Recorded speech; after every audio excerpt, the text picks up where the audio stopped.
All right, the Venom trilogy is officially done. Let's put these 3D glasses on and discuss if this is worth your time in 3D, 4DX, or just in the theater. Let's find out.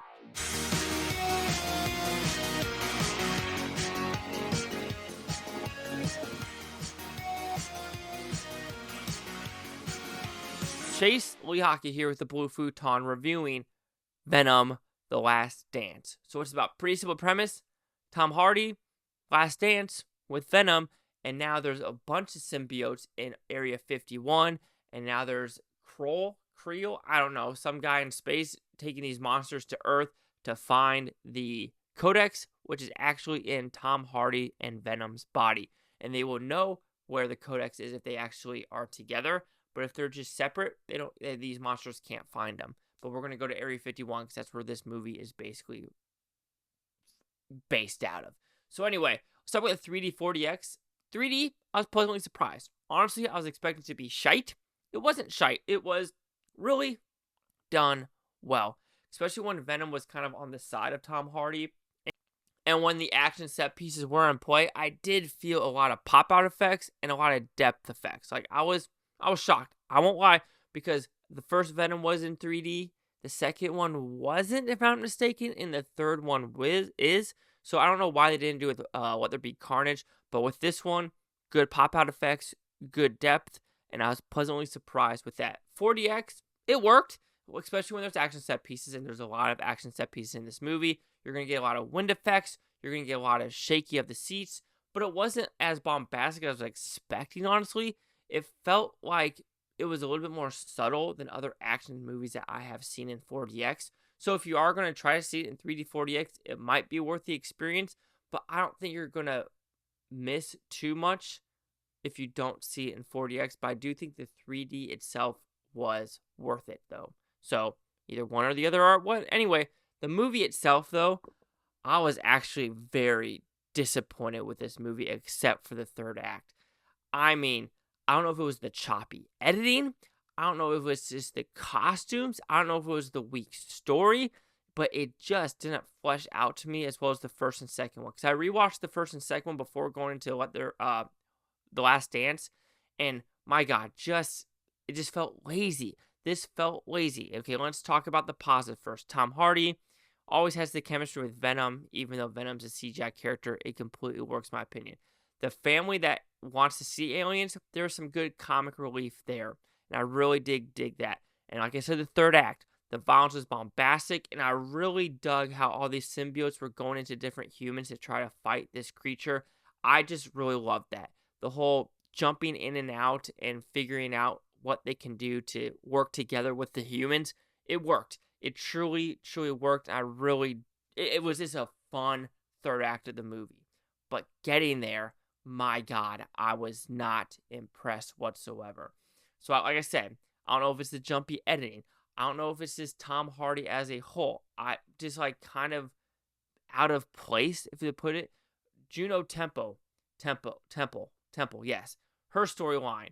Like, that didn't need to happen, like, her with her brother and this lightning thing. Like, I don't know what that correlates with this story. Yes, with something at the very end with another symbiote. Sure. But also, then I really think about it, is the first movie was all about this pharmacy company figuring out what human can correlate with the symbiote and actually survive. I don't know, maybe because it wasn't a long time period, but it feels like these symbiotes are just jumping to human, and the human's okay with it. Because the whole point is very rare for a human and a symbiote to connect. But the cop connected pretty damn simple in this movie from the second one with the green one. And then all the other humans and scientists are connecting really damn quick. But I just thought it was, if you don't connect, your body's shutting down. So there's this weird story, I want to say glitches, but it does that. The military uniforms, my God, it was so badly done. I mean, it's just like no name tapes. So it proves that there is no military person on the set. And there isn't going to be a fucking 2-star in the battlefield. They're the politicians of the military. I hate to say it. They will be either in the Pentagon or in a wing or in a command of some sort of a MAGCOM. Like, they are not going to be in the shit. Yes, they might be a tent if they're doing a real like Iraq thing, but that's mostly colonels, not generals. Generals are usually visiting the troops on the ground, and they go back to the Pentagon. They go back to the MAGCOMs like USAFE or PACAF or things like that. So, totally disbelief. And oh my God. And it's just like, really? What else? There's other things bothering me too about just the story and the editing and like just the horrific. Oh, yeah, decommission Area 51. Really? Why the fuck would the government decommission Area 51? If you don't know anything about the areas of Nevada, Nellis Air Force Base is basically Area 1. Then on Nellis Air Force Base, you kind of go to Area 2, and that's where Red Horse is. That is where some special forces are. Then you go to 3, 4, 5, 6, 7, 8, 9, 10, to 51. There's no reason for decommissioning 51, and they don't discuss why they're decommissioning Area 51. Like, you gotta let me know why their military base is doing this. And it's just the whole thing. How can this family sneak on this base? Really? I mean, that's what our military and security forces have come to, of just like lollygagging around this base that's going to get, well, first off, you got to put this stuff DRMO, or Afghanistan, you're just going to leave it there. Like, you got to DMRO some of this stuff or retrograde some of these contracts. You got to do something, right? You can't just decommission and blow everything up like that. Like, the whole tank of acids, what are you going to do with that? You're just going to blow it up and make it go into the earth. And what about Raiders of the Ross Ark? There's so much stuff down there. What are you going to do with this freaking acid? It's just things like that that really bothered me in this movie, where it just wasn't thought out. The writing just wasn't thought out of just a lot of the things of like, just let's say, ignore a lot of the issues that was in 1, and we're going to ignore all this other stuff that just doesn't make sense.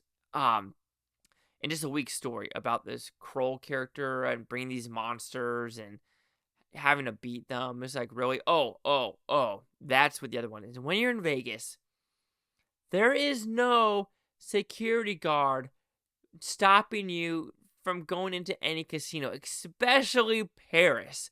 Oh my God, Paris isn't a 5-star hotel. I hate to say it. It's not even Caesar's Best. Caesar's Best is probably Caesar's Palace. Then it maybe goes Planet Hollywood. Then Cromwell by the look. And then the Link. And then, I mean, Horseshoe is kind of Caesar's, kind of not. And then maybe Paris. And then Flamingo. And then Harris, if you want to go in that order. But no, Bodyguard is going to stop you from going to the casino. I'm sorry, that's just not a thing. And like I said, if you really want the high-class ones, you're going to do Wynn. You're going to do Palazzo. You're going to do Venetian. You're not going to do Paris. So that was another thing where you're like, I appreciate that they filmed in Vegas, but let's stop acting like Paris is a 5-star cuisine hotel. I mean, maybe the Gordon Ramsay steak places, but not the freaking casino. So overall, Venom, The Last Dance, 3D, 4DX. I was pleasantly surprised with the 3D. The 4DX was a fun little time, and maybe that umped the third act, but I won't lie, the first and second act of this movie, I did not like whatsoever. There's too many jump cuts, the editing was bad, the story was extremely weak, and just the attention to detail just wasn't good. But the third act, I won't lie, it gripped me, and it was fun to watch. So Venom, The Last Dance will receive a 2.5 out of 5 of Futon, because at 50%. Let's see the critics and user scores gave this one. Critics a 39% with 176 of them. Audience score 81% with over 2,500 critic consensus. The always watchable Tom Hardy injects ample charisma into Venom: The Last Dance, but the offering buckles under its convoluted tonal ambitions. And I won't lie, the second weekend drop was only 59 or 49%. Guilty. It did pretty damn good. So we have the 50, 81, 39. Chase Lock here at the Blue Futon. Like, comment, subscribe. One other things, Bluetontopia. You Blue Tonians, take a watch. Have a great day. I can watch Tate tomorrow, week from a month, and I need for every single freaking one of you. And this shirt, going to Goodwill, it's just too tight. And I haven't worked out in a long time, and it still is tight. So something is wrong with this shirt.